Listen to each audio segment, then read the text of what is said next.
The wind cut across Fifth Avenue like a blade, scraping against the bare skin of Avery Collins's hands as she stumbled through the snow. The city glittered behind her warm windows, glowing restaurants, yellow cabs sliding through slush, but none of it belonged to her anymore. Not tonight. Not after what her husband had done. Her breath came out in small white bursts, uneven and panicked.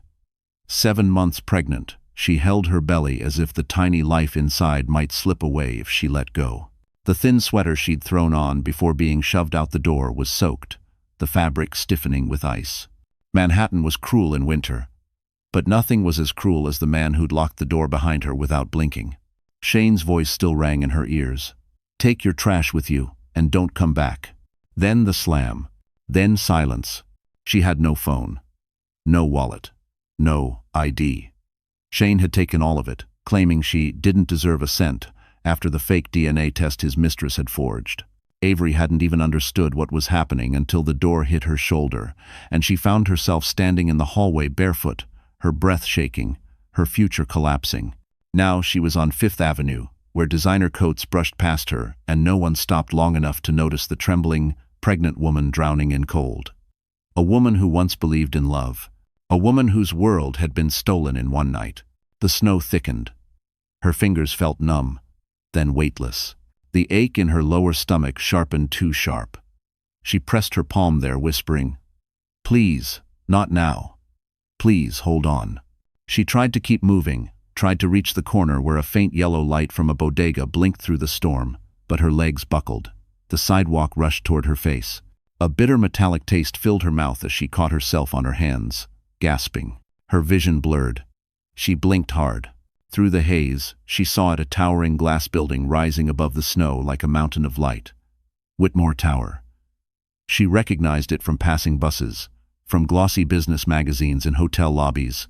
The private empire of Grant Whitmore, the billionaire who rarely appeared in public. Cold, unreachable, untouchable. Avery's body pitched forward again. She crawled the last few feet toward the building's entrance, desperate for any warmth. A security guard inside glanced out but didn't open the door. Maybe he thought she was homeless. Maybe he wasn't allowed. Her strength gave out. She collapsed against a snowbank, her cheek hitting ice. A distant engine hummed. Tires crunched through slush. A pair of bright headlights swept over her body, stopping inches away. A long black Mercedes S-Class. Doors locked, windows tinted. Avery tried to lift her head, but darkness pulled at her vision. The car door opened. A tall figure stepped out, the storm curling around him. A voice deep, steady, unmistakably powerful. "Miss, can you hear me?" And then Avery fainted. But not before seeing the face of the billionaire who would change everything. The world returned to Avery in pieces, sounds first, then light, then the sting of cold on her cheeks. She wasn't sure how long she'd been unconscious. Seconds? Minutes? But when she opened her eyes, she wasn't alone anymore. Someone was kneeling beside her in the snow.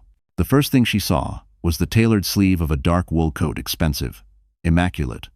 Not something you'd find on anyone walking Fifth Avenue by chance. Then she heard the voice again, steady and low, the kind of voice that didn't need to raise itself to take control of a room. "Stay with me. I've got you." She blinked through the haze. A man's silhouette sharpened, snowflakes catching in his hair.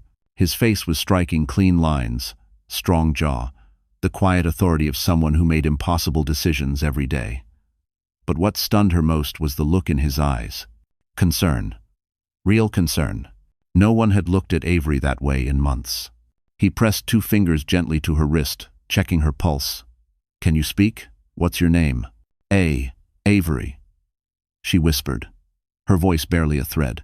He nodded once, decisive. "Avery, I'm Grant Whitmore. You're freezing, and you're pregnant. I'm taking you somewhere safe." Her heart stuttered. Grant Whitmore. Even half-conscious, she knew the name. Billionaire. CEO. The man whose family owned the skyscraper she'd collapsed beside. She'd seen photos of him in magazines, the kind where he was stepping out of black cars just like the one behind him, or speaking at investment forums surrounded by people twice her level in life. He shouldn't have been here. Not on this street. Not at this hour. Not kneeling beside her. A wave of fear shot through her. I can't go to a hospital. My husband, he'll find me, he'll... Grant lifted a hand, not touching her but close enough to steady her spiraling breath. You're safe. I'm not taking you anywhere he can reach. His certainty, calm, unshakable, made her throat tighten. She didn't trust easily anymore. But something in his tone made her believe him despite herself. Another cramp shot through her stomach. Avery gasped and curled forward instinctively. Grant reacted instantly. He slid one arm behind her shoulders, the other beneath her knees, and lifted her as though she weighed nothing. The sudden warmth of his coat wrapped around her as he carried her toward the open Mercedes. A security guard ran out from the entrance. "Mr. Whitmore, sir, do you need?" "Notify the driver I'm riding in the back," Grant ordered without looking away from Avery. "And call the plaza. Tell them I need a medical kit waiting upstairs." The guard hurried off. Avery stared at him, shaken. "I don't understand. Why? Why are you helping me?" He met her eyes as he settled her carefully into the leather seat, fastening the belt around her trembling body. Snow clung to her hair. He brushed it away with a gentleness that made her chest ache. "Because someone should have," he said simply. Her vision blurred, not from weakness this time, but from the sudden, overwhelming relief of not being invisible, of not being a burden, of being seen. The car door closed. Warmth filled the cabin. Avery sank into the seat, fighting exhaustion as the Mercedes pulled away from the curb. Grant sat beside her, watching her breathing carefully, his coat draped over her like a shield. "Rest," he murmured. "I'll take care of everything tonight." For the first time since the nightmare began, Avery felt her body relax. Her eyes drifted shut, her heartbeat slowing. But just before sleep claimed her, she caught a glimpse through the tinted window, a shadow standing across the street. Watching. Still. Tout familiar. Shane. And his eyes were locked on the Mercedes carrying her away. Avery's breath hitched because Shane should have been nowhere near Fifth Avenue tonight. Warmth hit Avery the moment the elevator doors opened on the top floor of the Plaza Hotel. After the brutal cold outside, it felt unreal, like stepping into a dream she didn't deserve. The hallway stretched in soft gold light, quiet, carpeted, nothing like the world she'd been thrown out of just hours earlier. Grant walked a half step ahead of her, not rushing, not slowing, just steady enough that she felt anchored. 2 hotel staff members followed behind with medical supplies and blankets, clearly briefed in advance. Avery felt small in the middle of all of it. Too small, too out of place. She couldn't shake the fear that at any moment someone would ask her to leave, reminding her she didn't belong in a place like this. But no one questioned her. No one even looked confused. Because she was with him. Grant unlocked the suite. The door swung open to a room that looked like something out of a movie, floor-to-ceiling windows overlooking Central Park, a fireplace crackling to life, soft cream furniture that probably cost more than she had made in the last 3 years combined. Avery hesitated at the threshold. "Mr. Whitmore, I can't stay here." "Yes, you can," he said calmly. "And you will. Sit down before you fall over." His tone wasn't harsh, but it was firm enough that her legs moved on their own. She lowered herself onto the plush sofa, sinking deeper than she expected. The baby kicked gently, as if relieved. A doctor entered, a woman in her 50s, with silver-rimmed glasses and the no-nonsense aura of someone who'd seen everything twice. "Mr. Whitmore." She nodded. Then to Avery. "Let's check on you, sweetheart." "Sweetheart." No judgment, no suspicion. Avery's throat tightened. Grant stepped aside while the doctor examined her. Blood pressure, heartbeat, fetal monitoring. Avery's hands shook during the whole process, partly from fear, partly from the surreal luxury she was sitting in. The doctor finally smiled. "You and the baby are stable. Exhausted, cold, dehydrated, but stable." Avery exhaled shakily. "Thank God. But," the doctor continued, expression softening, "you cannot experience that level of stress again, not if you want to avoid early labor." Her stomach dropped. I don't have anywhere else to go." Before the doctor could respond, Grant spoke from across the room. "You do now." Avery looked up sharply. "Why? You don't even know me." Grant's jaw tightened, not annoyed, but as if choosing the right words. "I don't need to know you to see that you're in danger. And I don't walk away from people in danger. But my husband, he's not your husband tonight." Grant cut in. "Tonight you answer to no one." His certainty made her chest ache. Shane had stolen everything from her: safety, money, identity, confidence. But Grant, for reasons she didn't understand, was giving pieces of those things back without asking for anything. It didn't make sense. People didn't do that. Not in her world. The doctor packed up, leaving instructions, vitamins, and a reminder to rest. When the door finally clicked shut, silence settled over the room. Avery stared at the fireplace, voice trembling. "Mr. Whitmore, I'm scared he'll find me." "He won't," Grant replied. "You don't know him. I know his type." His voice had an edge now, a dark, controlled anger Avery hadn't heard before. It both frightened and reassured her. She wrapped the blanket tighter around herself. "Why were you even outside tonight?" Grant hesitated. That alone made her look up. He didn't seem like a man who hesitated about anything. "I was leaving a meeting," he said. "One that went badly." Something in his eyes flickered: danger, maybe. Secrets. A war she knew nothing about. Before she could ask, a loud vibration buzzed from Grant's coat pocket. He checked the screen. His expression shifted sharply. Avery leaned forward, heart thudding. "What is it?" Grant lifted his gaze, voice low. "Avery, someone just tried to access your hospital records. And they used your husband's name." Avery's breath caught in her throat. For a moment, the suite around her blurred: the fireplace, the soft lamps, the silk curtains shifting in the draft. Everything narrowed to Grant's expression. Controlled. Cold. Focused, like a man preparing for a battle he had already predicted. He tried to access my records?" Avery whispered. Her hands instinctively wrapped around her belly, shielding it. Grant nodded once. 5 minutes ago, he used his name and your address. The hospital flagged it as suspicious because you didn't check in under your legal ID. He paused, eyes sharpening. "Which means he's looking for you, actively." Avery's stomach twisted. She tried to stand, but her knees buckled. Grant caught her before she collapsed, steady hands gripping her arms just enough to keep her upright. "I knew he'd be angry." Avery breathed, panic rising. "But not like this. Not like he'd chase me through the city." Grant guided her gently back to the sofa. "Avery, look at me." She didn't want to, but she did. "You are safe here," he said slowly, firmly. "Nothing gets to this floor without my authorization. No one follows you, no one touches you. Understand?" His voice should have soothed her. Instead, something inside her cracked open. "You don't understand what he's capable of," Avery whispered, shaking. "You don't know the things he's done, the things he's said, the people he knows." Grant's jaw tightened. "Then help me understand." Avery stared at her hands. They looked small, fragile, foreign in this world of polished marble and gold trim. She had held these secrets so tightly for years that releasing even one of them felt like breaking a bone. But hiding them had almost cost her life. She swallowed hard. "Shane wasn't always like this. At least, I thought he wasn't." Her voice trembled. "When we met, he was charming, funny. He told me I made him feel alive. He made me believe we were building something together." Grant didn't interrupt, didn't shift, he simply listened. Something Shane had never done.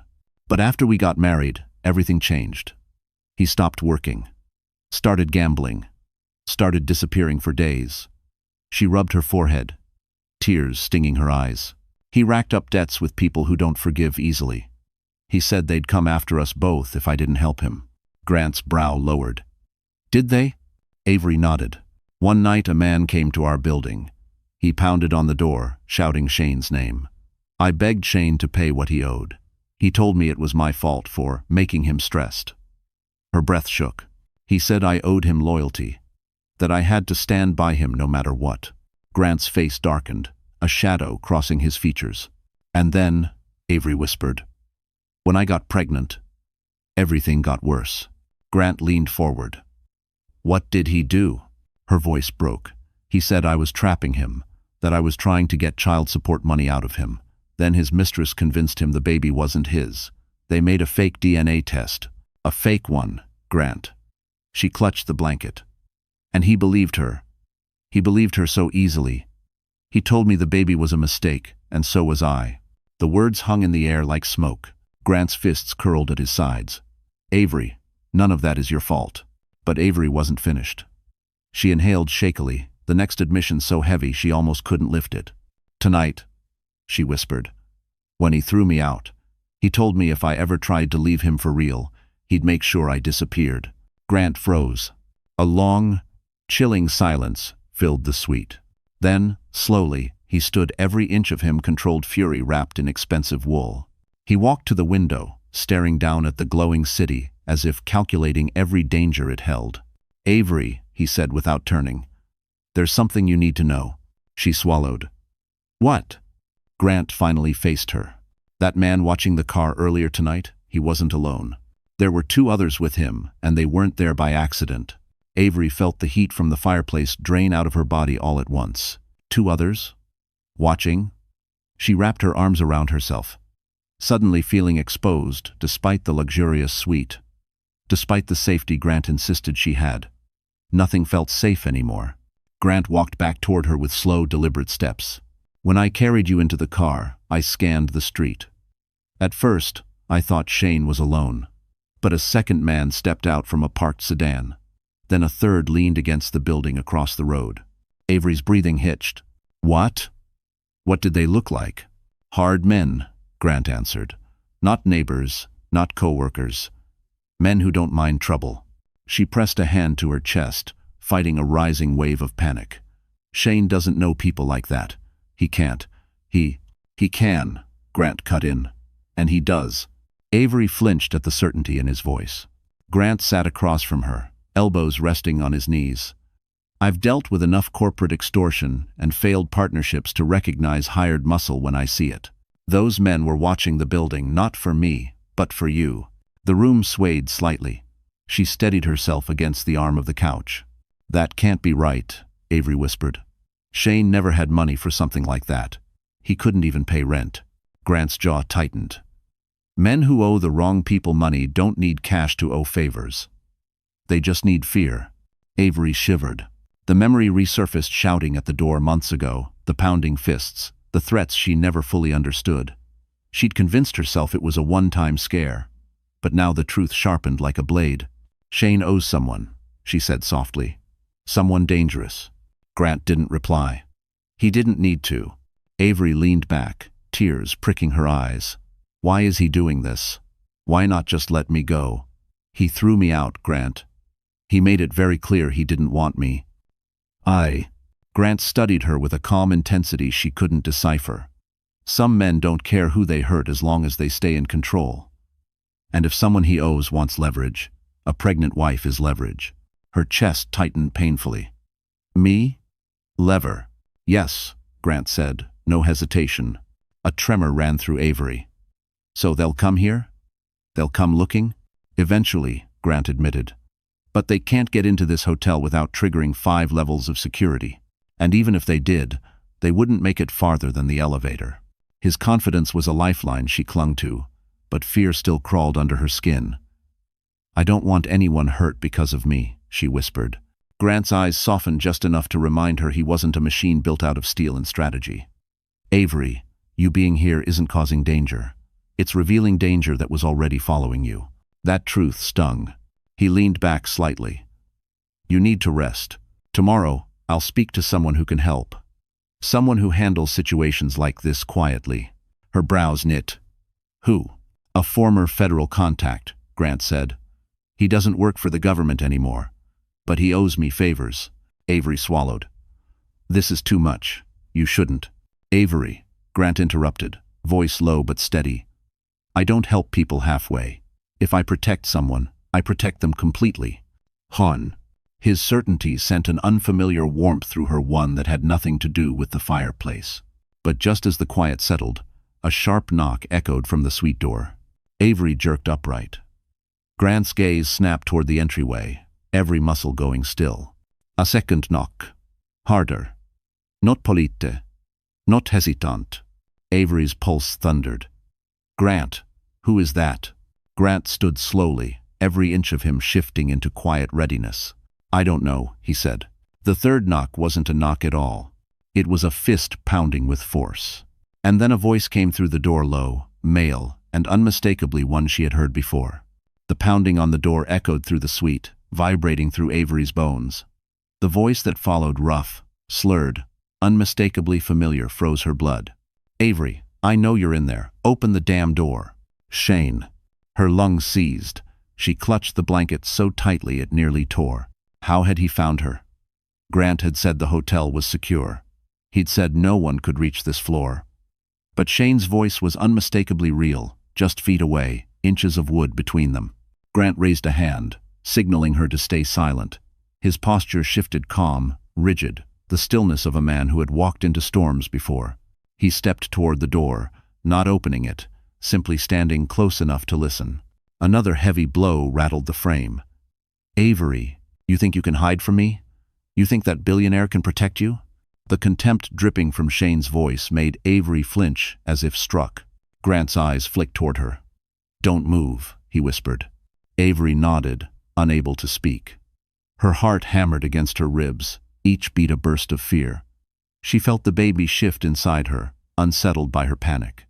She whispered a soft apology to her stomach, her hand trembling over the curve of it. Shane's voice rose. "Open this door right now. I swear to God. If you don't..." He never finished. A loud ding echoed in the hallway, the sound of the elevator arriving.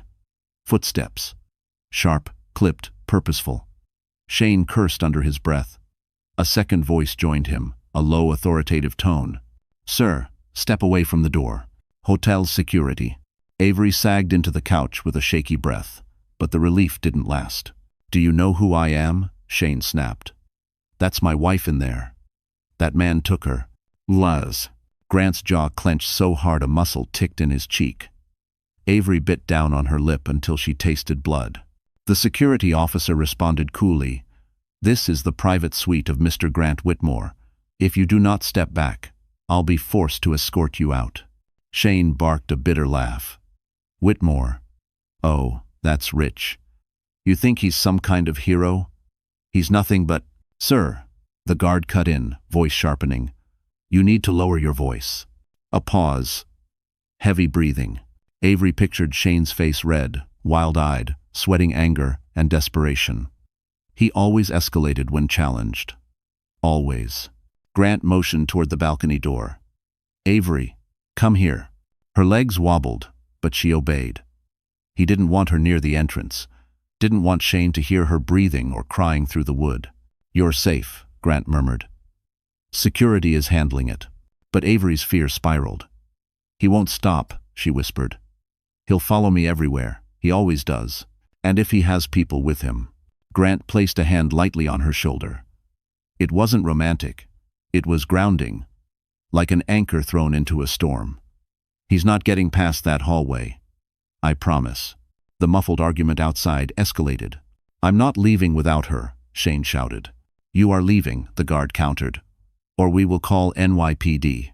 "Call them. I'll tell them she was kidnapped," Shane roared. Avery squeezed her eyes shut in humiliation. Kidnapped. As if she hadn't been thrown out like garbage just hours before. Grant's voice grew colder. "He's escalating. They'll detain him soon." But then another voice joined the chaos. Smooth. Younger. Female. "Shane, stop it. You're making it worse." Avery's blood ran cold. "Haley, Shane's mistress. She was here too." Haley's tone sharpened. "We just need to get her out. You said she has something they want." Avery's stomach lurched. "They want? What they want?" Grant's entire body stiffened. "What did she say?" He whispered, eyes narrowing toward the door. The voices outside faded into frantic muffles as security tried to separate them. Avery whispered, "Grant, what does she mean?" Grant didn't answer. He walked to the suite door slowly, placed his palm against the wood as if feeling the danger on the other side. And then he turned back, his face ashen. "Avery, they're not just here for you." He stepped closer. "They're here for something they think you're carrying." Avery stared at Grant as if he had spoken in another language. "Something I'm carrying? Grant, I don't have anything. I barely managed to leave with the clothes on my back." Grant paced the suite slowly, the way powerful men move when they're calculating 10 angles at once. His shoulders were tense, his expression sharper than anything she had seen in him so far. The calm, composed billionaire from earlier was gone, replaced by a man who clearly recognized danger when he saw it. "Avery," he said carefully, "I need you to think. Did Shane ever hide anything, give you something, ask you to hold something, anything that didn't make sense?" She shook her head, panicked. "No, nothing like that. Shane barely talked to me these last months unless he was yelling. He didn't trust me with anything." Grant stopped pacing. "Exactly. So why would his mistress think you have something they want?" "I don't know," Avery cried, her voice cracking. "Grant, I don't know what they're talking about, I swear." Her breath hitched, her hands trembling. The baby kicked again, startled by her rising fear.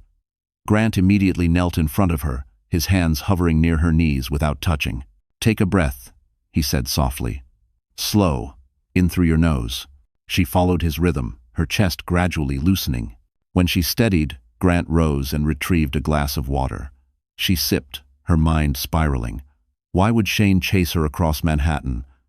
Why bring two strangers? Why talk about something she was carrying? She was carrying only one thing, the baby. Her heart lurched.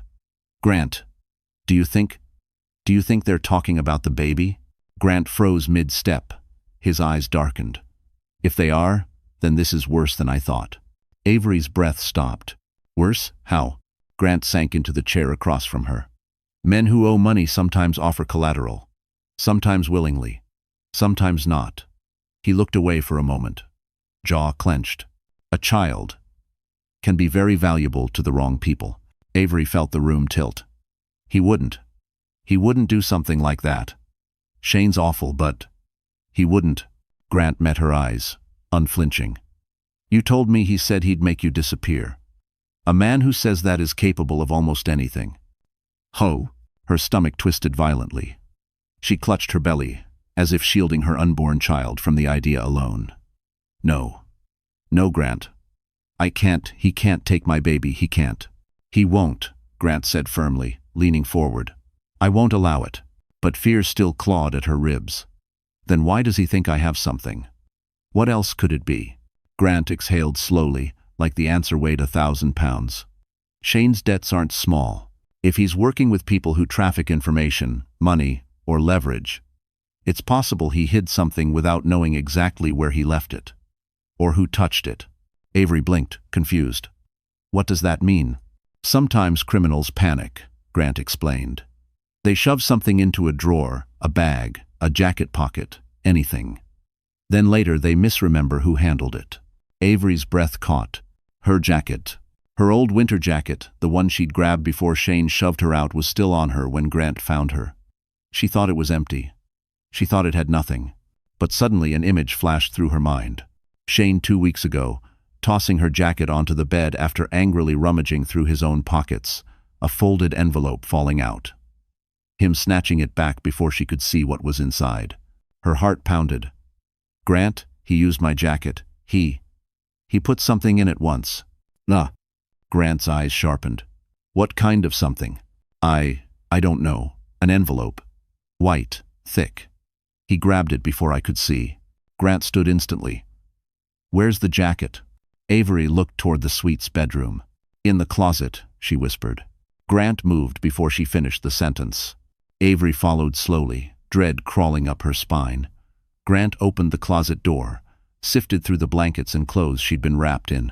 Then he froze. "What is it?" Avery whispered, voice shaking. Grant slowly turned.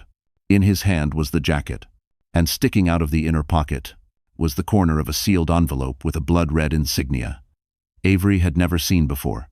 Grant held the jacket as if it were something volatile, an object that might explode if handled wrong. The envelope inside was thick, heavy, the paper an expensive ivory shade with a blood-red crest stamped into the corner. Avery had never seen anything like it. Yet the moment she laid eyes on that symbol, something cold pressed into her chest. Sharp as a needle. She swallowed. "Grant, what is that?" He didn't answer at first. His thumb brushed lightly over the red insignia, studying every curve, every line. The firelight reflected off the waxy surface, making it appear almost metallic, almost alive. Finally, he looked at her. "Avery," he said slowly, "this seal, Belongs to a group I hoped I'd never see again. Her breath snagged. A group? What group? Grant slipped the envelope fully out of the pocket and held it between them. The Crestmore Circle. The name meant nothing to her, but the way his voice dropped, low and edged with memory, made her stomach knot. I don't understand, she whispered. What does that have to do with Shane? Or with me? Grant exhaled through his nose, controlled, deliberate. The Crestmore Circle isn't a normal organization.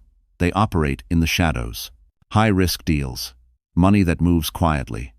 People who pay to stay invisible. He paused. People who collect secrets like currency. Avery's pulse hammered. Shane got involved with that? Not directly, Grant said. He wouldn't survive 5 minutes dealing with them. But someone he owes might be working for them. A chill rippled through Avery's spine. The memory of Shane's desperation, his frantic late-night calls, his sudden disappearances clicked into place in a way that made her nauseous. And they think I have something they want, she whispered. Grant nodded, jaw tightening. This envelope could be worth millions, or it could contain information someone would kill to retrieve. His eyes flicked to hers, deadly serious. And if they think Shane gave it to you, they won't stop. Avery's legs went weak. She sat on the edge of the bed, gripping the blanket like a lifeline. Grant, open it, please. I need to know what's in there. Grant didn't move. His eyes stayed on the envelope, calculating, deciding. If we open this, Avery, we change the game. Once that seal breaks, whoever sent it will know. They track everything, every movement, every opening. Her breath trembled. But Shane already dragged me into it. Doesn't that mean the game has already started? Grant's expression shifted, something sharp and admiring flickering in his eyes. She wasn't weak. She wasn't collapsing. She wanted answers. He stepped closer and knelt beside her. Are you absolutely sure? She nodded. I need to know what I'm fighting. Grant rose slowly, walked to the desk, and retrieved a letter opener, a silver one, engraved, elegant. He returned to the center of the room, holding the envelope carefully. Avery's heart pounded so loudly she could hear it. Grant positioned the blade, paused once more, then slid it beneath the seal. The wax cracked with a soft, chilling snap. He opened it and reached inside. Avery watched his face. She saw the moment he registered what he was holding. His eyes widened, then darkened with something far more than shock. What is it? She whispered, voice barely audible. Grant turned the envelope upside down. A single flash drive slid into his palm. Black, unmarked, except for one tiny symbol engraved into the metal. A symbol identical to the red crest on the envelope. Avery felt her throat close. What does that mean? Grant stared at the flash drive, as though it were a live weapon. It means, he said quietly, that Shane didn't owe money to the wrong people. He looked up at her, fear flashing across his face for the first time. He stole from them. None. Avery stared at the flash drive resting in Grant's palm, her pulse thundering in her ears. It looked harmless, small, ordinary, the kind of object people carried on keychains or tossed into drawers. But the way Grant held it, as if it were ticking, made her chest tighten. What exactly did he steal? Avery whispered, her voice barely steady. Grant didn't answer right away. He closed the envelope, set it carefully on the coffee table, and ran a hand through his hair in a rare display of tension. The Crestmore Circle doesn't deal with cash or jewelry or anything physical. They trade in influence, blackmail, leverage. He tapped the flash drive lightly with his finger. This may contain something that could destroy someone powerful. Avery's breath caught. So Shane took this? Why? Because he's stupid, Grant said bluntly. Or desperate. Or both. Her stomach twisted. She had known Shane was spiraling, but never imagined he'd cross people like this. Grant, if the circle wants it back, why chase me? Grant's jaw tightened. Because you're the only loose end. If Shane used your jacket to hide it, they assume you know something. But I don't. They don't care. They only care about what they can't control. Avery pressed her palms to her eyes, fighting the panic rising in her chest. This is insane. I didn't ask for any of this. I didn't even know this existed. I know, Grant said softly. That's why I'm going to fix it. She lowered her hands, meeting his gaze. How? Grant walked to the window, staring out at the glowing Manhattan skyline. I know someone inside the circle. Someone who owes me a favor. His voice darkened. But calling him is dangerous. It alerts them that we know something. Avery felt heat crawl up her throat. If you do this, you'll be in danger because of me. Grant turned. His expression softened just slightly. Avery, I walked into danger long before tonight. Don't take responsibility for choices I make willingly. Her heart thudded. A warmth she didn't expect spreading through her chest. No one had ever stood with her like this. No one had chosen her safety over their own. But the moment was shattered by a sudden buzz from Grant's phone. He checked the screen. His expression changed instantly, sharpening, hardening. What is it? Avery whispered. He read the text silently, then pocketed the phone. My contact is willing to meet, tonight. Avery's blood ran cold. Tonight? Grant, that's too risky. It's riskier not to go, he said. She tugged the blanket around her. Then I'll come with you. No. His tone was firm, final. You stay here. I'm not taking you into a meeting with someone who operates under Crestmore authority. I don't want to be alone. The words burst out of her before she could stop them. She blinked rapidly, embarrassed. Grant, what if Shane comes back? Or those men? What if security can't stop them? Grant stepped closer. Avery, look at me. She did. You're not alone, he said quietly. I'm not leaving this building without locking down this entire floor. No one will get near you. Her panic eased barely. Where will the meeting be? The old Hudson Rail Depot, he said. No cameras, neutral territory. He grabbed his coat. I'll be back in an hour, 2 at most. 1. Avery stood on shaking legs as he headed for the door. Grant, please be careful. He paused, turned, and just for a second reached out and brushed a loose strand of hair from her face. A gesture so gentle it made her chest ache. I'll be fine, he said softly. But before he could open the door, a soft beep sounded from the suite's security panel. Avery frowned. What was that? Grant stiffened. Someone just used a keycard for this floor. Avery's heart stopped. Grant, who has access besides us? Grant's voice dropped into a dark, deadly whisper. No one. The hallway outside clicked. Footsteps approached. And then the suite door handle began to turn. The door handle twitched once. A slow, deliberate turn. Someone on the other side wasn't knocking. This time they were letting themselves in. Avery froze, the blood in her veins turning to ice. Grant stepped forward instantly, placing himself between her and the door. His posture changed, calm but coiled, every sense alert. He pressed a finger silently to his lips, signaling her to stay quiet. Another click. The latch shifted. Grant, Avery whispered, barely audible. He didn't look back. Get behind the kitchen island, he murmured, voice low and deadly steady. Now. Avery moved quickly, well, as quickly as a 7-month pregnant woman could. Her legs wobbled, her feet stumbling over the thick carpet, but she managed to slip behind the marble island. She clutched its cold edge and tried to quiet her breathing. Grant remained in the center of the suite, facing the door head-on. The handle turned a third time. Then the door pushed open. A gust of colder hallway air washed in. Footsteps soft, intentional crossed the threshold. Avery peered around the island's corner. It wasn't Shane. It wasn't Haley. It wasn't one of the men from the street. It was someone Avery had never seen before. A man in a charcoal suit, tall but lean, with eyes that scanned everything in a single pass. He didn't look like muscle. He looked like someone who solved problems before they became visible. He also walked in as if he owned the room. Grant didn't move. Turn around and walk back out. The man smiled faintly, almost politely. Good evening, Mr. Whitmore. His voice was smooth, educated, disturbingly calm. Relax. If I wanted to harm you, I wouldn't have knocked. You didn't knock, Grant said sharply. You used a keycard. The man lifted a small black keycard between 2 fingers. Master override. Courtesy of the hotel. They respect your privacy, Mr. Whitmore. But they respect my employer's authority more. Avery's stomach twisted at the word employer. Grant's jaw flexed. Who sent you? The man glanced around the suite, noting the blanket, the medical kit, Avery's bag on the sofa. Avery felt exposed, even though she was hidden.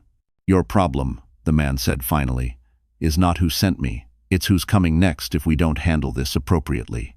Grant took a step closer, the temperature in the room dropping with his tone. Say the name. The man smiled again. The Crestmore Circle. Avery's breath hitched. Grant didn't flinch, but Avery could see the tension climbing his spine. You don't walk into my hotel suite unannounced, Grant warned. If Crestmore wants something, they request a meeting. Oh, they requested, the man said lightly. Several times. You ignored them. Grant's eyes narrowed. Because they don't get to demand anything from me. Normally, the man agreed, they wouldn't. But you are harboring something that belongs to them. His gaze slid deliberately toward the kitchen island. Avery ducked out of sight. Grant stepped into the man's line of vision, blocking it. You're mistaken. She has nothing. The man sighed as if disappointed. Then I'll be brief. My employer wants the item returned. No confrontation. No police. No trouble. If we walk out of here with the drive, this ends cleanly. Grant crossed his arms. And if we don't? The man's answer was immediate. Then Crestmore will consider both of you complicit. And they will act accordingly. Avery's chest tightened painfully. She clutched her stomach as the baby shifted anxiously under her fear. Grant didn't waver. You're not getting the drive. The man tilted his head. Even if refusal puts her life at risk? Grant's voice dropped into something dangerously quiet. Especially then. A moment of thick silence followed. The man slipped the keycard back into his pocket, expression unreadable. Very well, he said. You've made your decision. He stepped backward toward the door. I'll report that to my employer. He turned the handle, but before stepping out, he smiled one last time. Oh, and Mr. Whitmore? His eyes flicked toward Avery's hiding place. You may want to keep a closer watch on your suite cameras. Grant's expression sharpened. Why? The man's smile widened. Because they've already been hacked. Grant didn't move until the door clicked shut. Only then did the tension break across his shoulders, subtle but unmistakable. Avery stepped out from behind the kitchen island, her knees weak. Hacked, she whispered. Grant, what does that mean? Who hacked them? He didn't answer right away. Instead, he strode across the suite toward the built-in control panel, a sleek touchscreen embedded into the wall beside the fireplace. He touched the screen, flipping through the security feeds, his jaw locking tighter with each swipe. Every feed was black. Not static. Not corrupted. Completely, ominously black. Someone wiped them, Grant said, voice low. Not just jam deleted. Avery's fingers trembled. Deleted? Like they were never there? Grant nodded once. Like they didn't want us to know what they saw. Her stomach twisted. Grant, how long have they been gone? He checked the system logs. His eyes narrowed. An hour. They were erased an hour ago. Avery felt the room tilt. An hour ago? That's when Shane was outside the door. Grant turned sharply. Exactly. She covered her mouth. Her breathing went uneven, shallow. So they saw him. They saw us? They saw you bring me in? Grant stepped toward her, steady and controlled. Avery, listen to me. The cameras being wiped isn't just about watching. It's about erasing evidence. Someone wanted a clean slate of what happened in this suite tonight. But why? Avery asked, her voice cracking. Why erase it, unless they're planning? Grant placed a hand on her shoulder. Avery, stop. Don't go there. But she couldn't stop. Not now. What if they're planning to come back? She whispered. What if they don't care about the hotel or the guards or anything? What if they... Grant cut her off gently but firmly. I won't let them touch you. Do you understand? Not one of them gets within 10 feet of you. His voice was a steel promise, but Avery still felt the fear clawing at her throat. Grant, you don't know these people. You said yourself they deal in secrets. In power. They don't stop. He softened, just barely. I don't stop either. Before she could reply, he returned to the control panel, pulling a small device from his coat, a sleek black scanner with a faint blue light. What's that? Avery asked. A spectrum reader, Grant said. It detects wireless intrusions, signals, bugs, hidden frequencies. He scanned the ceiling, then the corners of the room, then behind furniture. The device beeped softly once, twice as he moved it. Avery stepped closer. "Is that bad?" "No," he said. "Bad is when it keeps beeping." He crossed the room again. Beep, beep, beep. Grant froze. The beeps were getting faster, louder. Avery's pulse surged. "Grant, what does that mean?" He didn't look at her. He stared at a vent cover near the suite's entryway. Slowly, he approached it, scanner raised. The beeping intensified until it was nearly a steady tone. Grant swore under his breath. They planted something. Avery's hand flew to her mouth. "A camera?" "No," Grant said grimly. "Crestmore wouldn't bother with cameras. They don't need to watch." He reached into his pocket, pulling out a small screwdriver from a multi-purpose tool. "They need to listen." A cold wave spread through Avery's chest. He removed the vent panel with careful precision. The moment the metal came free, a tiny black device dropped into his palm, barely the size of a coin, matte and unmarked.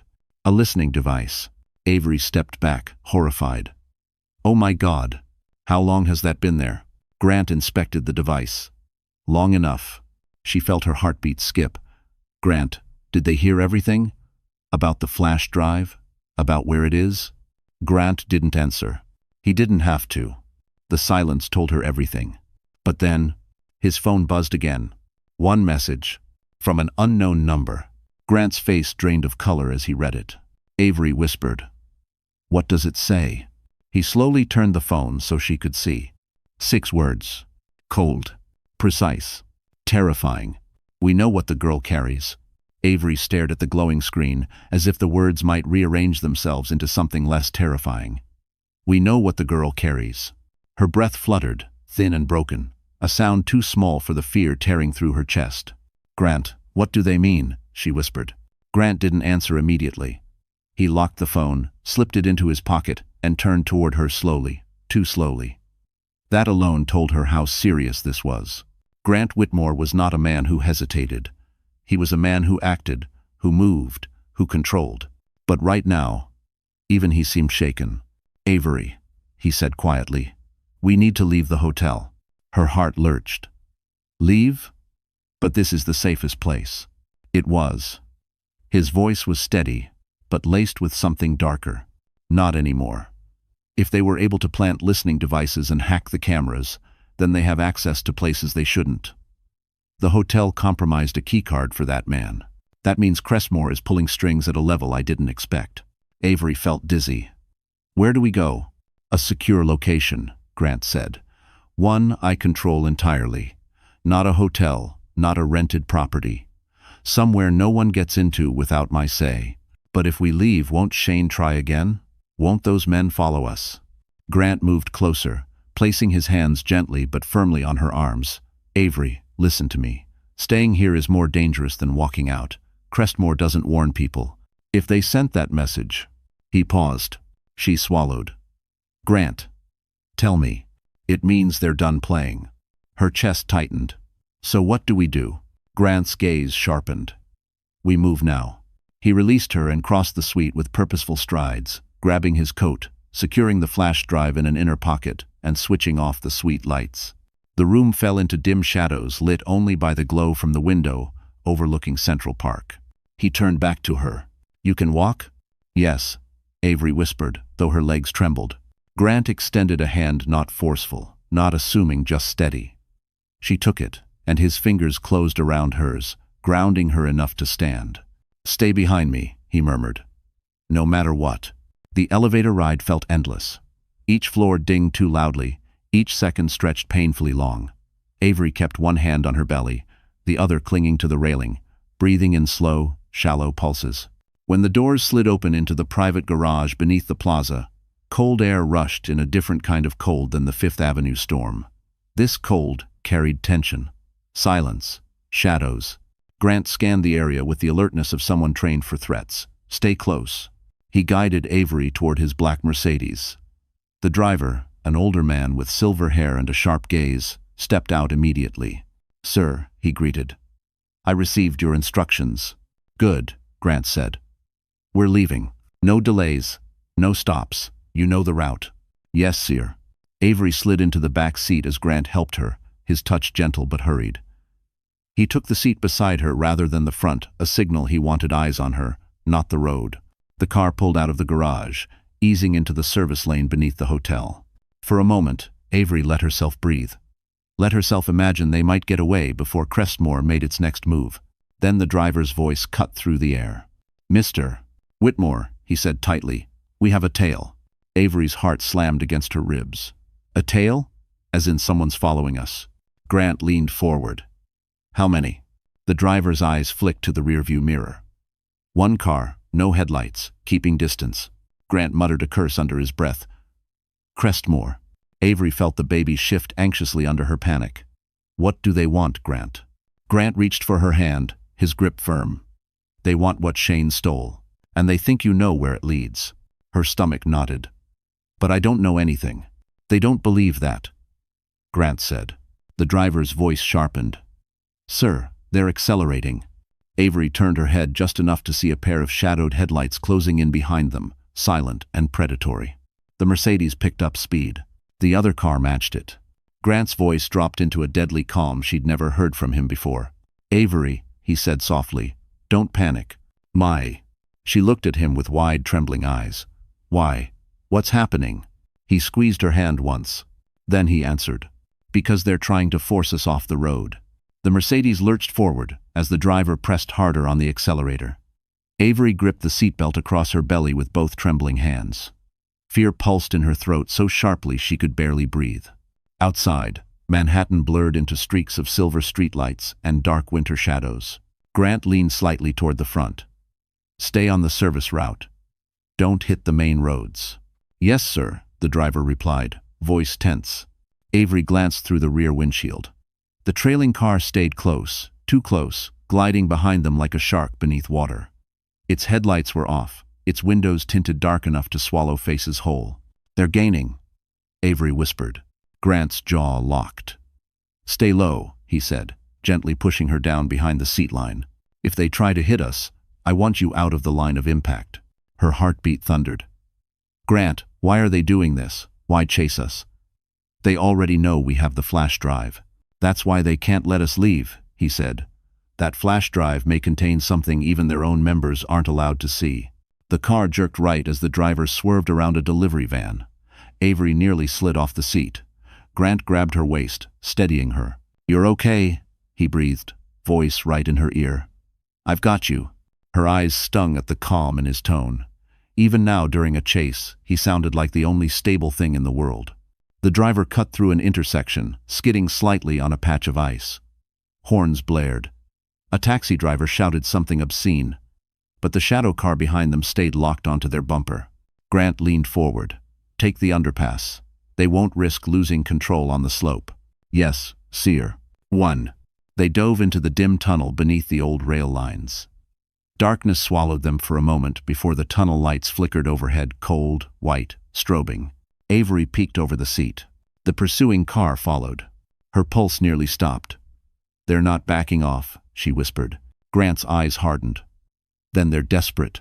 The driver took a sharp left, tires squealing, scraping dangerously close to the concrete wall. Avery felt the baby shift anxiously. She pressed her hand to her stomach, whispering, "It's okay, it's okay. Please stay calm." Grant moved instantly. "You're in pain?" She shook her head quickly. "Just scared." "I'm just scared, Grant." His jaw tightened. "I won't let them touch you, I swear it." The car roared back into the open air. The night whipped by in icy gusts as they emerged onto a narrow riverside road, empty, dark, flanked by chain-link fencing on one side and the freezing Hudson on the other. A terrible place to be cornered. The driver's voice cracked. "Sir, they're accelerating." A sound like metal grinding echoed behind them. Avery whipped around just in time to see the shadow car pull up dangerously close, close enough to tap their bumper. And it did. A hard jolt slammed Avery forward. She cried out as Grant threw an arm across her chest, shielding her as best he could. "Hold on," the driver yelled. Another hit. Harder. This time the Mercedes fishtailed in the snow, swerving toward the chain-link fence. Avery screamed. The river blurred beside them, black and merciless. Grant shouted, "Keep control. Keep it straight." The driver fought the wheel, sweat beading across his forehead. trying. Avery saw the other car pull back slightly, only to lunge forward again. They were going to ram them off the road. She shook violently, breath coming in shallow gasps. "Grant, they're going to kill us." "Huh. No, they won't," Grant said, gripping her hand. "Listen to me. Look at me." She did, and his expression wasn't fear. It was fury. "They want the drive," he said softly. "Not us. That's why we might survive this." "Might?" Avery choked.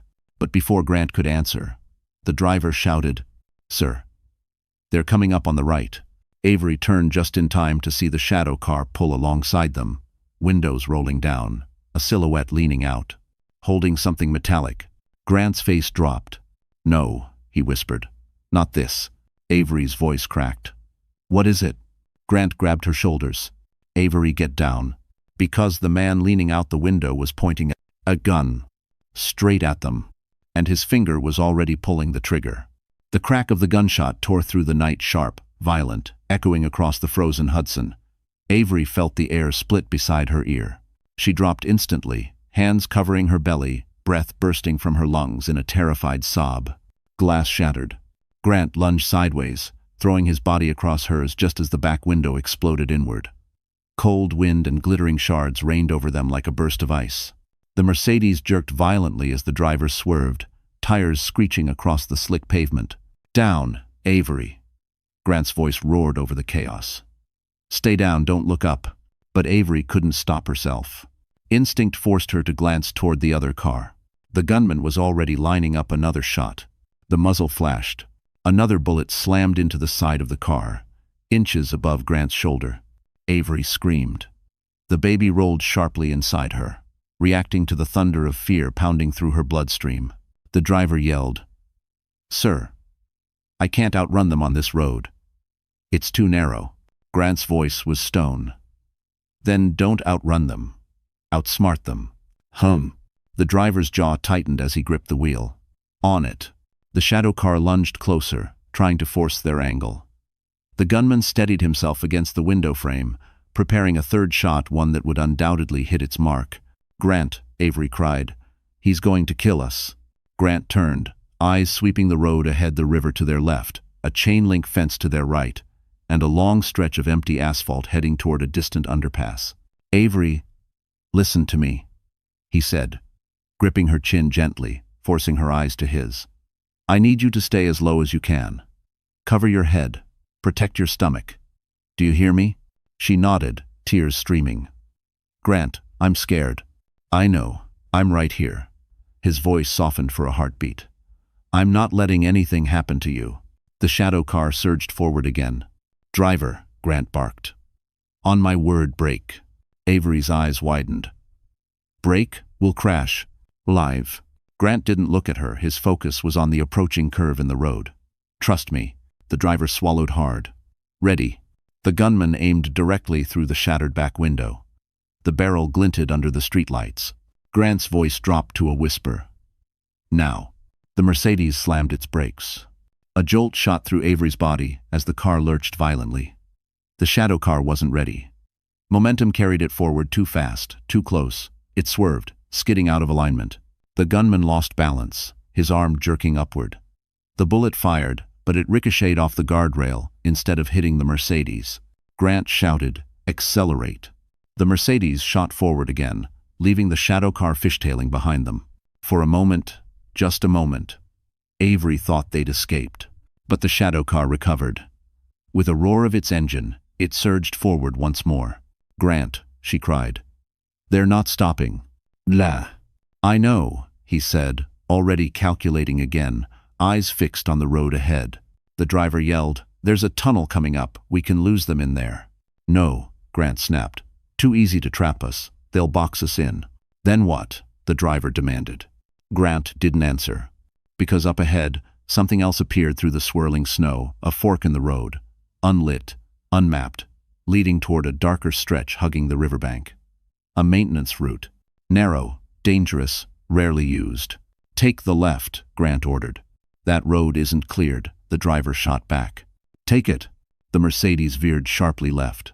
Tires skidded, struggling for traction. Avery's heart slammed against her ribs as the car careened down the unlit path. The shadow car followed. For a few seconds, the world was nothing but darkness, wind, and the thunder of engines. Then Avery saw something ahead, something that made her pulse stop. The maintenance road was ending. Abruptly, it dissolved into a dead-end platform overlooking the freezing river, blocked by nothing but a rusted metal barrier that wouldn't stop a car going full speed. "Grant," Avery whispered, terror choking her breath. "The road, there's no road." Grant's eyes widened. The driver's voice broke. "Sir, brakes won't hold on this ice." The shadow car slammed in behind them, giving one final shove. And the Mercedes shot straight toward the edge of the Hudson. The Mercedes skidded across the ice-coated platform, tires screaming against the frozen pavement. Avery felt weightless for a split second, as if the entire car had jumped off the ground before the world lurched violently forward. She clung to the seatbelt, one arm wrapped around her belly, the other gripping the door so tightly her fingernails nearly cracked. The river loomed ahead. Black, silent, endless. "Hold on," Grant shouted. The driver fought the wheel with both hands. The brakes screeched, locking, slipping, refusing to grip the ice. Avery screamed as the car's nose slammed into the rusted barrier. The metal groaned, bending inward, but didn't break. Not yet. The shadow car screeched to a stop behind them, its headlights blinding as it blocked their escape path. The gunman stepped out, boots crunching over ice, his silhouette sharp against the pale glow of the river. They were trapped. The driver whispered a prayer under his breath. "Sir, we're out of road." Grant snapped, "Reverse." "I can't," the driver choked. "They clipped the rear axle. I have no traction." Avery pressed her forehead against the cold leather seat. "Grant, please, the baby." Grant's voice softened instantly. "Avery, look at me." She lifted her head, tears streaking down her face. "We're not dying here," he said firmly. Not a hint of doubt. Not one crack of fear, but Avery could see the calculation behind his eyes.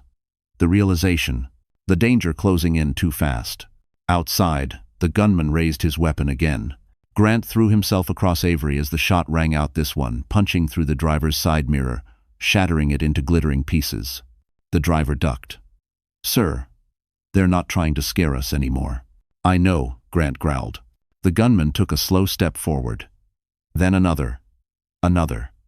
Each one deliberate, confident, as if he already owned the outcome. Grant's mind was racing. She could see it, every muscle in his jaw tight, every breath measured. He scanned the front dash, the glove compartment, the door panel, anywhere a tool or defensive option might be hidden. Then he looked up. Driver. Hit the headlights, full power. The driver flicked the switch. The Mercedes' high beams exploded outward, flooding the icy platform with harsh white light. The gunman flinched, arm raising to shield his eyes. "Now," Grant shouted. The driver floored the gas. The Mercedes lunged backward, fishtailing wildly. The damaged axle squealed in protest, but the shove was enough to force the shadow car to reverse several feet to avoid impact.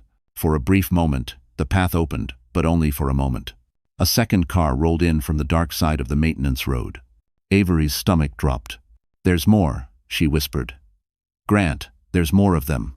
He swore under his breath, quiet, lethal. 3 men stepped out of the second car, all in black, all purposeful, all advancing. Grant turned to the driver. "Give me your phone." The driver tossed it back. Grant dialed one number fast, urgent. "Ethan, I need extraction. Riverside Maintenance Route 14. Now." A pause. Then a voice on the other end answered. "How long can you hold?" Grant's eyes flicked toward the men approaching. "Not long." He hung up. Avery's voice shook. "Grant, who's Ethan?" "A man who owes me a life," Grant answered simply. The first gunman regained his position, aiming with chilling calm. Grant pressed Avery's head down. "Don't move." The gunman steadied his stance.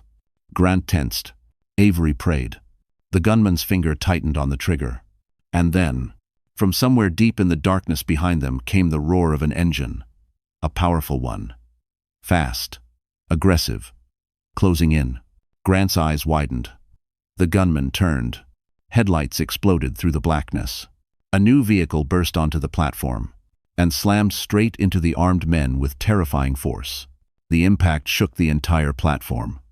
The new vehicle, a massive black SUV with reinforced bumpers, slammed into the armed men with a violent burst of metal and snow. Bodies flew. Guns skittered across the ice. The SUV fishtailed, tires screeching, before coming to a hard, controlled stop just feet from the river's edge. Avery stared in shock, her breath frozen in her throat. Who was that? Grant didn't answer right away. He watched the SUV's driver's side door swing open with the wary familiarity of a man expecting either a savior or a new threat. A tall figure stepped out. Dark coat, gloves, sharp, alert posture, and a face that carried the kind of calm danger only men who'd lived through too much could wear. Grant exhaled. "Ethan." Avery blinked. "That's Ethan?" "Former federal operative," Grant said quickly. "Specialized in removal and extraction." His tone tightened. "If he's here, things just escalated." One of the injured gunmen groaned on the ground. Ethan didn't even glance at him. His attention snapped directly to Grant, then to Avery, then to the shadow car behind them. "You dragged the circle to the Hudson?" Ethan snapped. "I told you anything involving Crestmore stays buried." Grant shot back. "They came after her. I didn't invite this." Ethan's eyes hardened. "And you thought bringing her out into the open was smart." A bullet crack split the air. Ethan pushed off the SUV instantly, sliding behind the hood. A second shot ricocheted off the barrier inches from the Mercedes. Avery screamed and ducked, clutching her belly. "They're still firing," Avery cried. Grant climbed over the back seat, shielding her with his body again. "Just stay down," Ethan shouted, 3 more coming from the rear road. Crestmore sent an entire retrieval unit. "Lendina," Grant cursed under his breath. Of course they did. The remaining conscious gunman sprinted toward his car. Ethan fired a warning shot, forcing him to dive behind the door. Snow kicked up around him as bullets cracked back in Ethan's direction. "This is insane," the driver shouted over the chaos. "We're outnumbered and outgunned." Ethan called out, "We're not supposed to fight them. We're supposed to flee." Grant's glare cut sharply. "We can't run. The car's damaged." "One." Ethan pointed behind them. "Then get into mine." Grant froze. Not with her condition. One jolt on that ice, and she could. Avery interrupted, her voice breaking. "Grant, I can move. We have to go." He turned to her, eyes fierce. "Avery, the baby." She grabbed his jacket sleeve. "Please, staying here is worse." Another burst of gunfire ripped through the air, hitting the barrier inches from the Mercedes' front bumper. Sparks flew. Ethan yelled, "Whitmore, they're trying to trap us against the river. Move." Grant had a split second to decide. He pulled Avery into his arms. "Driver, cover us." "Yes, sir." The driver opened the door slightly, firing 2 shots blindly toward the advancing men. Ethan laid down precision cover fire. Grant kicked open the other door, snow blasting inside. He lifted Avery, cradling her as gunshots rang behind them. "Hold on to me," Grant murmured. She did. They sprinted toward Ethan's SUV. Avery could feel Grant's heartbeat pounding against her cheek, each step jarring her body, each gunshot a flare of terror burning down her spine. Ethan swung open the rear door.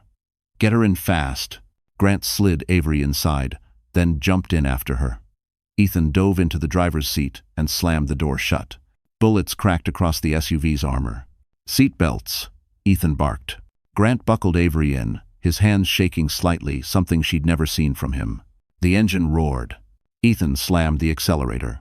The SUV rocketed forward, straight toward the blocked exit. Avery screamed, "Ethan, there's no road." Ethan didn't look back. "There will be." Grant's eyes widened. "Wait, Ethan, don't." But it was too late. Ethan jerked the wheel hard and aimed the SUV straight at the chain-link fence. The metal collided, and the entire SUV burst through it toward the unlit service tunnel beyond. The SUV smashed through the chain-link fence with a violent, ear-splitting roar. Metal screeched. Snow and ice whipped sideways. Avery screamed as the vehicle lurched, the impact jolting through her ribs and straight into her stomach. Grant grabbed her, bracing her head against his chest. "I've got you. Hold on." Ethan didn't slow. Didn't hesitate. Didn't even flinch. The darkness swallowed them whole as they barreled into the unlit service tunnel beneath the abandoned northern rail line. The small amount of moonlight behind them vanished instantly. Everything became black, pitch black. The only sound was the roaring engine and Avery's ragged breathing. "Ethan," Grant barked, "you can't see anything." "I don't need to see," Ethan shot back. "I know this route. It's been inactive for years. That doesn't make it safe. Nothing about tonight is safe." Avery squeezed her eyes shut, gripping Grant's arm with trembling fingers. "Is the baby okay?" "Grant, I don't know if…" Grant cupped her face. Even in the darkness, she could feel his gaze on her. "Look at me. You're okay. The baby is okay. I swear it." But the thundering panic in her chest didn't ease. Behind them, a deafening crash echoed, followed by another. And then the unmistakable growl of engines. Avery's eyes widened. "They followed us? Through the fence?" "They'll follow us into hell if they have to," Ethan muttered. "Shane must have told them she's the only leverage they have left." Grant growled, "I'm going to kill him for this." Ethan didn't argue. The tunnel narrowed. The SUV scraped the side wall, sparks fluttering like fireflies in the darkness. Avery gasped as the vehicle rocked violently, forcing Grant to wrap both arms around her again. "Almost there," Ethan shouted. "Almost where?" Grant demanded. But before Ethan could answer, a burst of light flared behind them, headlights, multiple sets reflecting off the tunnel walls. The roar of engines grew louder, bouncing through the enclosed space like an approaching storm. "They're closing in," the driver yelled. "No," Ethan corrected grimly. "They're boxing us in." Avery's breath strangled in her throat. "What do we do, Grant? What do we do?" Grant didn't get the chance to answer. The tunnel suddenly widened into an old maintenance chamber, a massive underground hollow lined with abandoned equipment, rusted tracks, and concrete pillars barely holding the ceiling above. Ethan jerked the wheel left, sliding the SUV behind a row of pillars. The SUV skidded to a stop. Avery nearly fell forward, but Grant caught her, pulling her tight against him. "Are you hurt?" She shook her head, tears streaking her face. I don't know, maybe, Grant. I'm so scared." He kissed her forehead without thinking. "I won't let them touch you." Ethan killed the engine. Silence. For a beat. One beat too long. Then, footsteps. Dozens. Boots crunching through gravel and ice. The echo made it impossible to tell where they were coming from. Left. Right. Behind. Above. Avery's heart hammered. "Oh God. They're here." Grant peered through the cracked windshield, muscles coiled. "They found us fast." "One." Ethan reached into the glove compartment and pulled out a compact pistol. "Fast means they knew this tunnel existed long before we got here." He loaded it. "Someone on your end, Whitmore, is feeding them information." Grant stiffened. "Impossible." Ethan looked at him with a hard, grim expression. "Then explain how they're already—" A metallic thud cut him off. Something heavy had landed on top of the SUV. Avery let out a broken gasp. "What was that?" Ethan raised his gun toward the roof. "Climbers." Footsteps crept across the roof of the SUV, slow, deliberate, stalking. Grant pulled Avery into his lap, covering her with his coat. "Don't move." Another thud. Another. Metal groaned. Avery looked up at Grant with wide, terrified eyes. "They're on top of us." Ethan's eyes narrowed. "No," he whispered. "They're not just on top." A heavy object slammed against the windshield, splintering it. "They're breaking in." Low. The windshield crack spread like a spider web, each new fracture slicing across the glass with a chilling hiss. Avery clutched Grant's jacket, her entire body trembling. The pounding above the SUV grew heavier, boots shifting, scraping, settling into position. "They're going to get in." Her voice broke into a whisper. "Grant, they're going to get in." "I won't let them," Grant said, but even he sounded strained. His arms stayed locked around her, shielding her belly with his own body. Ethan steadied his pistol at the center of the windshield. "They're using a breaching tool. Some kind of hydraulic spreader." A metallic whine confirmed it. A high-pitched, awful sound, like metal screaming. Avery squeezed her eyes shut. "They're cutting through." "Not if I stop them first," Ethan growled. He cracked the window open an inch and fired upward. The gunshot echoed inside the chamber like thunder. A scream erupted from the roof. A body slid off the side of the SUV, hitting the ground with a heavy thud. A moment of silence. Avery's breath hitched, hope flaring for just a second. Then, more footsteps scurried across the roof. 5, 6, maybe more. Ethan muttered, "Damn it." They sent a full unit. Grant's jaw clenched. "We need to move." "The engine's dead," Ethan snapped. "You want to run on foot with a pregnant woman?" Grant looked down at Avery, her pale face, the terror in her eyes, the way she trembled uncontrollably. "I'll carry her." Ethan shook his head. "We won't get far. They know this chamber, we don't." Another deafening slam hit the back of the SUV. Avery yelped. The baby kicked hard, too hard, sending a bolt of pain through her abdomen. She gasped and doubled over. Grant immediately cupped her face. "Avery? Avery, look at me. Is it the baby?" She nodded rapidly, tears forming. "Grant, I feel pain. Not normal pain." Fear sliced through Grant's eyes, raw, unfiltered. "We have to get her out. Now." The pounding intensified. The breaching tool dug into the frame. A long groan of tearing metal echoed as the door hinges began to warp. Ethan cursed under his breath. "We're out of time." Grant shifted Avery fully into his arms, gripping her like he would never let go. "Tell me there's another exit." "No." Ethan paused for half a second, just half before answering. "There is." Avery's head jerked up. "Where?" Ethan pointed to the far corner of the chamber, where a narrow maintenance hatch blended into the concrete. "It leads to the old control corridor," Ethan said. "If it hasn't collapsed, it'll take us to the north stairwell." Avery's heart pounded. "And then?" "Then," Ethan said, "if we survive the climb, we reach street level." Grant didn't hesitate. "Let's move." "How?" Another slam shook the SUV, this time bending the metal door inward. A hand reached through the widening gap, gloved, rough, clawing for purchase. Avery screamed. Ethan fired again. The hand jerked back. "We have 15 seconds, Ethan snapped. "Move." Grant kicked the rear door open and jumped out. Avery held tight to his chest. Ethan followed, covering them as bullets began clattering off the SUV and ricocheting through the chamber. "Stay behind me." Ethan barked, firing controlled shots as they sprinted across the slick concrete. Avery buried her face in Grant's neck. She could feel his heart pounding violently against her cheek, feel the heat of his body despite the freezing air. "Almost there," Grant whispered, breath ragged. "Hold on." The maintenance hatch was old, rusted, bolted shut. Ethan slammed his shoulder into it once, twice. On the third hit, it burst open. "Inside," he shouted. Grant carried Avery through the dark opening. Ethan followed and pulled the hatch closed. Just as a dozen boots thundered into the chamber behind them, Grant whispered, "Avery, stay with me." She tried to respond, but another bolt of pain shot through her abdomen. Sharp. Deep. Wrong. Her voice cracked. "Grant, my water. My water just broke." And the tunnel ahead went pitch black. The darkness swallowed them whole.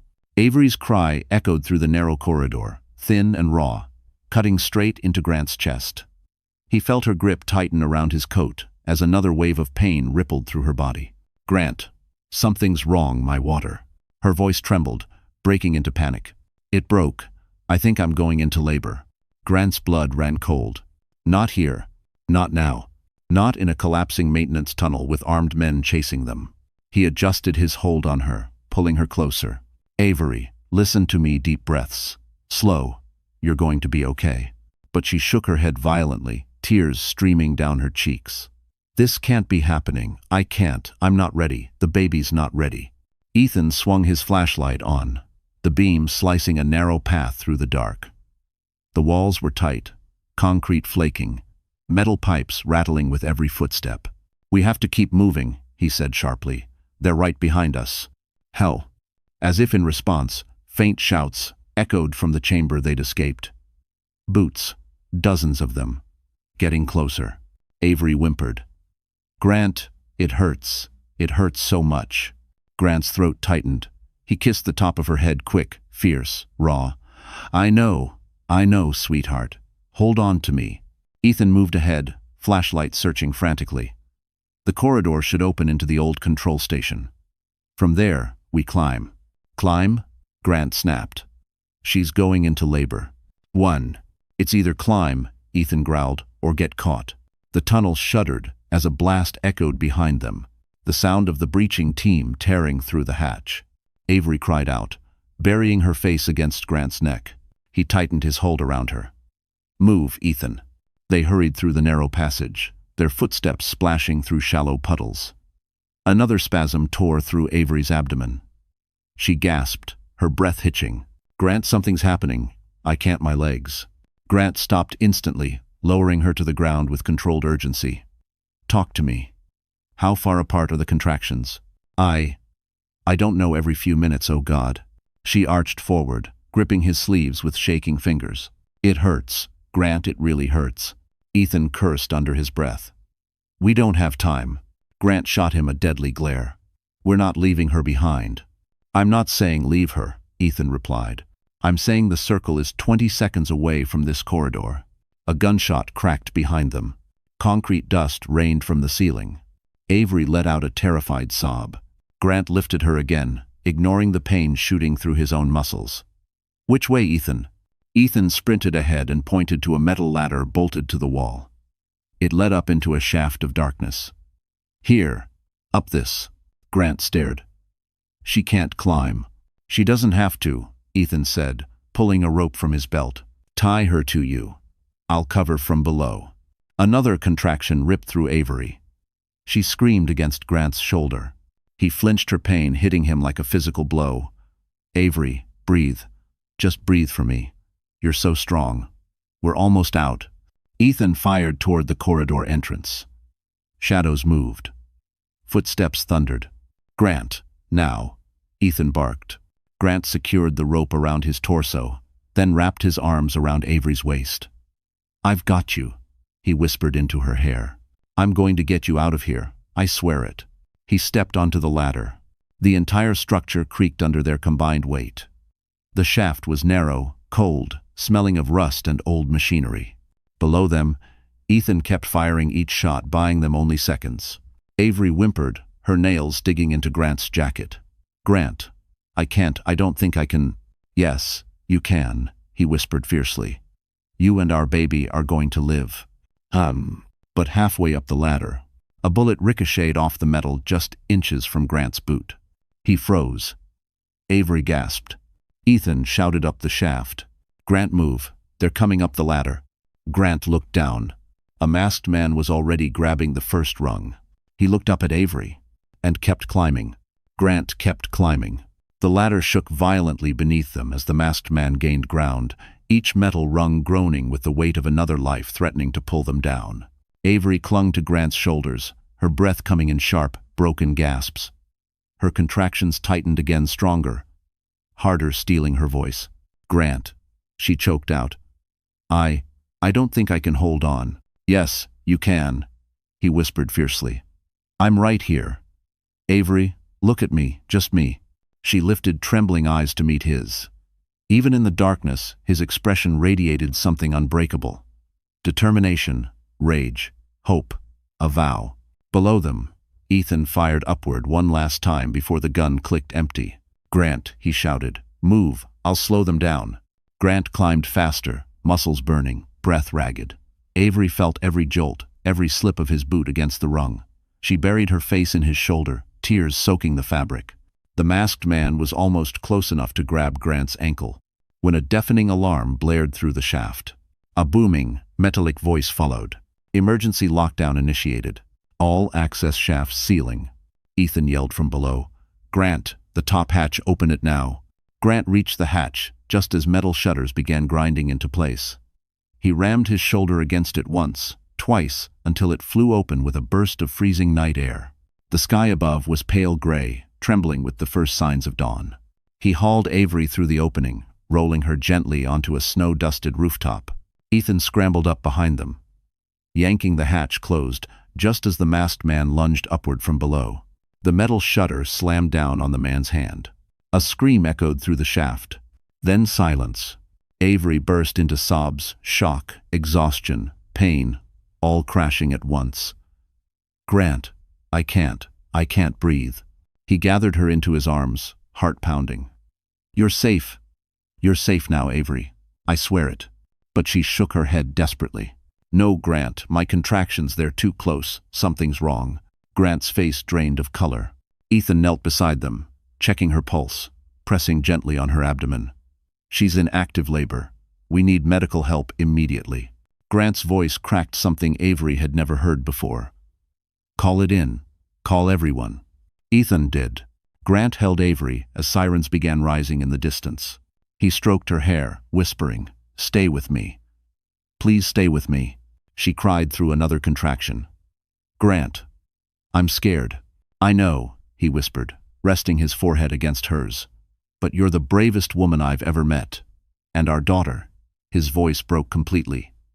"Our daughter is going to be okay." Her eyes widened through her pain. "Our daughter?" Grant nodded, tears blurring his vision. "I'm here. I'm not going anywhere." Low.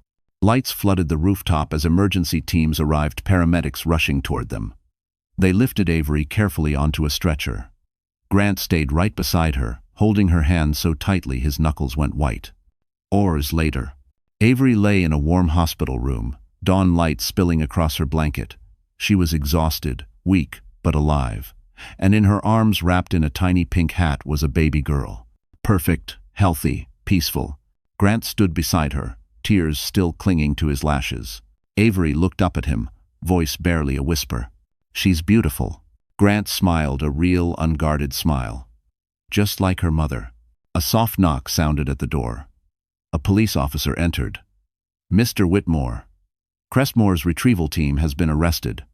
Shane Collins is in custody. You and Miss Collins are safe." Avery exhaled a release of every terror, every wound, every nightmare. Grant moved closer, brushing her hair back gently. "It's over, Avery." 1. She held his gaze soft, overflowing with the tiny life between them. "Grant," she whispered, voice trembling with emotion. "Stay with us." He cupped her face. "I'm not leaving. I want a life with you. With her, if you'll have me." Avery leaned into his touch, tears shining. "Yes," she whispered. "Yes. I want that too." He bent down, kissed her gently, reverently. Outside the window, dawn broke fully, warm, golden, peaceful. The war was over. The fear was gone. And for the first time, Avery stepped into a life where she was loved, protected, and finally free. A new beginning had arrived, and she chose it with open arms. So, that's the end of our story. And if you're still here, still listening all the way to this moment, then something inside this journey must have touched your heart in a quiet, personal way. Maybe it reminded you of a time you felt alone. Maybe it reminded you of the strength you forgot you had. Or maybe it showed you that even in the darkest tunnels, there is always a door to dawn. You know, Marcus Aurelius once wrote, "The obstacle is the way." And Avery's story is a living reminder of that. Every terrifying moment she faced didn't break her, it shaped her. It forced her to rise, to protect what mattered, to choose courage over fear. And maybe that's the lesson we can hold on to in our own lives. Pain is not punishment. Abandonment is not the end. And fear is not the truth. We heal by moving forward, step by shaky step, even when we don't know the outcome. If this story stayed with you, if it gave you hope or reminded you of your own strength, then please, my wonderful friends, let's grow this little community together. Don't forget to like, share, and subscribe so we can keep walking through these stories, side by side.